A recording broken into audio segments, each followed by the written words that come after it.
بے حسی کہہ لیں یا نا قدری، مگر انسان نے اپنے ہر خواہ کو اس کے چلے جانے کے بعد ہی پہچانا ہے۔ جہاں روح کے رشتے قائم ہوں وہاں پھول موسموں کے محتاج نہیں ہوا کرتے، بس کھل اٹھتے ہیں۔ کسی فکر کو قبول کیے بغیر اس پر غور کرنا آپ کے تعلیم یافتہ ہونے کی نشانی ہے۔ جو شخص بہانہ بنانے میں بہت اچھا ہو وہ کسی اور کام میں اچھا نہیں ہو سکتا۔ بہترین انسان وہ ہے جو مسائل حل کرتا ہے اور بدترین وہ ہے جو مسائل پیدا کرتا ہے۔ وقت کی بربادی کی سب سے بڑی وجہ اس کام کا آغاز ہے جسے آپ پورا نہ کریں۔ خدا نے چیزیں استعمال کرنے اور لوگ محبت کرنے کے لیے بنائے ہیں، مگر انسان چیزوں سے محبت اور لوگوں کو استعمال کرتے ہیں۔ اعلیٰ اخلاقی سطح اکثر دو قسم کے لوگوں میں پیدا ہوتی ہے، وہ لوگ جن کی تربیت بہت اعلیٰ ہو یا وہ لوگ جن کا مقصد حیات بہت اعلیٰ ہو۔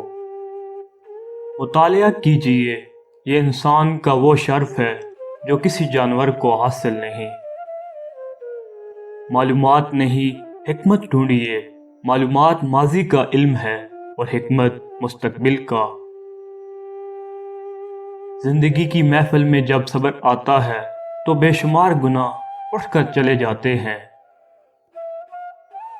جب عام آدمیوں کے قاتل نہ پکڑے جائیں تو خاص لوگوں کی ہلاکت کا سانحہ پیش آ جاتا ہے، اور جب خاص آدمیوں کے قاتل نہ پکڑے جائیں تو قوم کی ہلاکت کا سانحہ پیش آ جاتا ہے۔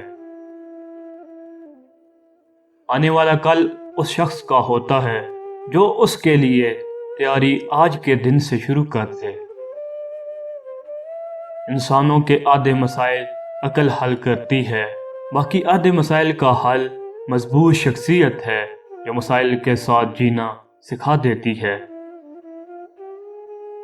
بس امید کی شاہراہ کو اختیار کر لیجئے، کامیابی کا ہر راستہ اسی راہ سے نکلتا ہے۔ خواب وہ نہیں ہوتے جو آپ نیند میں دیکھا کرتے ہیں، خواب وہ ہوتے ہیں جن کے لیے آپ نیند قربان کر دیتے ہیں۔ مرد کو اتنا بہادر ہونا چاہیے کہ وہ جس عورت سے محبت کرے اسے بھرپور عزت کے ساتھ اپنی زندگی میں شامل کرے، ورنہ وہ محبت جیسے کارنامے سے محفوظ رہے۔ پرواہ کرنے والے ڈھونڈیے، استعمال کرنے والے تو آپ کو خود ڈھونڈ لیں گے۔ رشتے کم بنائیں لیکن دل سے نبھائیں، اکثر لوگ بہتر کی تلاش میں بہترین کھو بیٹھتے ہیں۔ صبر کی حد یہ ہے کہ تقدیر پر کوئی شکوہ نہ ہو۔